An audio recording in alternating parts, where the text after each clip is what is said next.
Hello friends, welcome to our YouTube channel. आज के इस वीडियो के अंदर हम बात करने वाले हैं टॉप म्यूचुअल फंड के कंपैरिजन के ऊपर। बहुत सारे लोग कंफ्यूज रहते हैं जब वो टॉप कई सारे म्यूचुअल फंड देखते हैं, वो कंफ्यूज हो जाते हैं कि आखिर किस फंड में, किस म्यूचुअल फंड में हमें इन्वेस्ट करना चाहिए।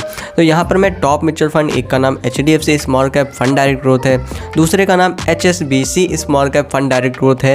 यहाँ पर ये दोनों ही टॉप परफॉर्मेंस म्यूचुअल फंड हो जाते हैं। इनका मैं कंपेरिजन करके आपको दिखाने वाला हूँ। एंड इसके अलावा मैं ये भी चीज़ क्लियर कर दूं कि ये दोनों ही म्यूचुअल फंड 10 साल से ज़्यादा पुराने हैं। अब हम बात करते हैं इनके कंपैरिजन की। तो यहाँ पर आपको इसका चार्ट देखने को मिल रहा होगा, क्योंकि आपको पता है म्यूचुअल फंड में लॉन्ग टर्म में अगर आप इन्वेस्ट करते हो तो ही आपके लिए ज़्यादा अच्छे फ़ायदेमंद देखने को मिलते हैं। तो यहाँ पर आपको देखने को मिल रहा है कि 5 साल का डाटा मैंने ओपन किया हुआ है। HDFC बैंक लिमिटेड में 22.2% के रिटर्न देखने को मिले हैं। वहीं पर HSBC स्मॉल कैप फंड में आपको 23.3% के रिटर्न देखने को मिले हैं। यहाँ पर मैं 5 साल के डाटा की बात कर रहा हूँ।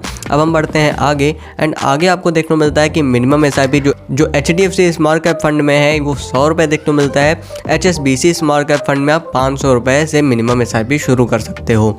एक्सपेंस रेशियो आप देखोगे तो 0.74% हो जाता है HDFC बैंक लिमिटेड में, एंड 0.70% हो जाता है HSBC स्मॉल कैप फंड में।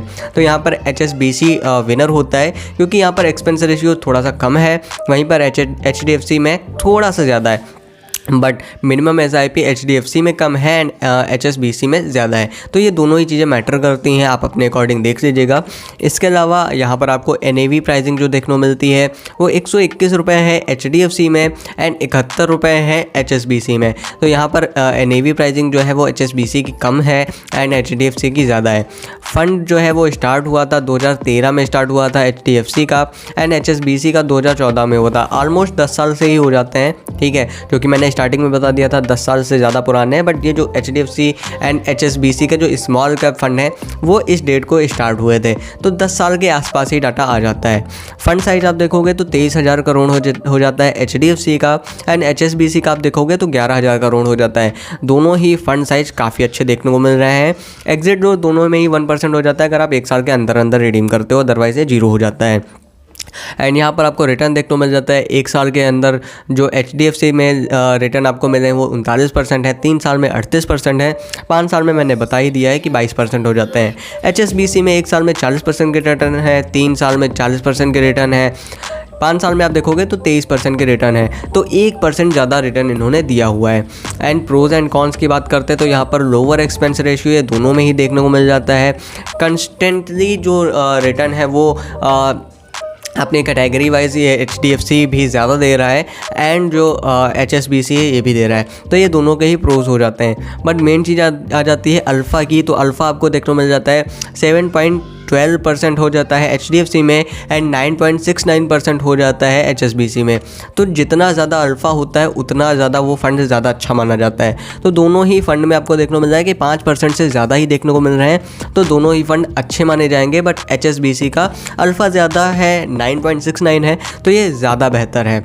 इसी के अलावा कॉन्स की बात करते हैं तो यहाँ पर 5 से 10 साल में कैटेगरी एवरेज में इन्होंने कम रिटर्न दिया है HDFC ने एंड HSBC ने। तो दोनों ही फंड अपने कैटेगरी एवरेज में 5 से 10 साल के बीच में कम रिटर्न दिए हैं अपने कैटेगरी एवरेज से कंपैरिजन में।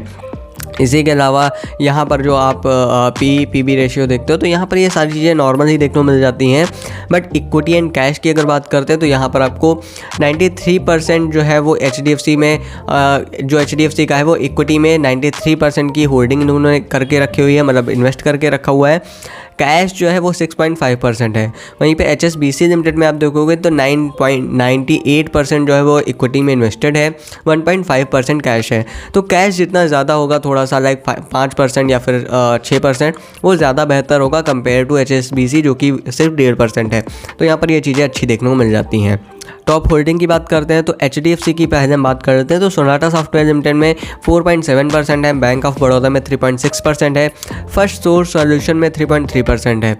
एंड यहीं पर HSBC में हम देख लेते हैं तो KPR लिमिटेड में 3.5% है, अपार इंडस्ट्रीज़ में आप देखोगे तो 3.2% है, एंड सोनाटा सॉफ्टवेयर लिमिटेड में 2.5% है। तो यहाँ पर ये चीज़ें अच्छी देखने को मिल जाती हैं। एंड इसी के अलावा अगर हम थोड़ा सा और डिटेल में देख लेते हैं तो सोनाटा सॉफ्टवेयर जो कि HDFC एंड HSBC दोनों ने ही इन्वेस्ट करके रखा हुआ है। बट सोनाटा सॉफ्टवेयर लिमिटेड में 4.7% वो HDFC का है, जो कि ज़्यादा अमाउंट है।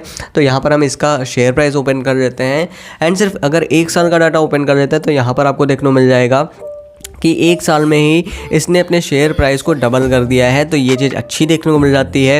एंड KPR मिल शेयर में जिसमें HSBC का होल्डिंग है, टॉप होल्डिंग है, सबसे फर्स्ट नंबर पे सबसे ज़्यादा इन्होंने इन्वेस्ट करके रखा हुआ है इस शेयर में। तो यहाँ पर इसने भी अच्छे खासे रिटर्न दिए हुए हैं 1 साल में। 5 साल का भी डाटा आप देख लेते हो तो यहाँ पर भी अच्छे रिटर्न देखने को मिल जाते हैं। तो ये चीज़ देखने को मिलती है कि काफ़ी अच्छे इन्होंने स्टॉक पिक करके रखे हुए हैं इन्वेस्ट करने के लिए, जो कि काफ़ी पॉजिटिव चीज़ देखने को मिल जाती है। इसी के अलावा अगर हम आगे बढ़ते हैं तो फंड मैनेजर की यहाँ पर आपको डिटेल देखने को मिल जाती है। सारा एक्सपीरियंस एंड कौन है, क्या है, ये सारी चीज़ें आपको देखने को मिल जाती हैं एंड अदर चीज़ें आप यहाँ पर चेकआउट कर सकते हो। अब हम बात करते हैं मेन विनर कौन रहता है। तो अगर आप सिर्फ expense ratio and return wise check करोगे तो HSBC प्रॉपर विनर देखने को मिल जाता है। एंड अगर आप अदर चीज़ें भी देखते हो तो HDFC मैं कहूँगा, क्योंकि HDFC थोड़ा सा ज़्यादा ट्रस्टेड है, थोड़ा सा पुराना है एंड काफ़ी बड़ा इसका मार्केट है इस वजह से। तो अगर आप इन्वेस्ट करना चाहते हो ये सारी चीज़ें साइड करके सिर्फ एक्सपेंस रेशियो एंड रिटर्न को चेक करते हुए, तो आप HSBC में इन्वेस्ट कर सकते हो, अदरवाइज़ आप HDFC में इन्वेस्ट कर सकते हो क्योंकि ये ज़्यादा ट्रस्टेड है। उम्मीद करूँगा मेरा यह वीडियो आपको पसंद आएगा।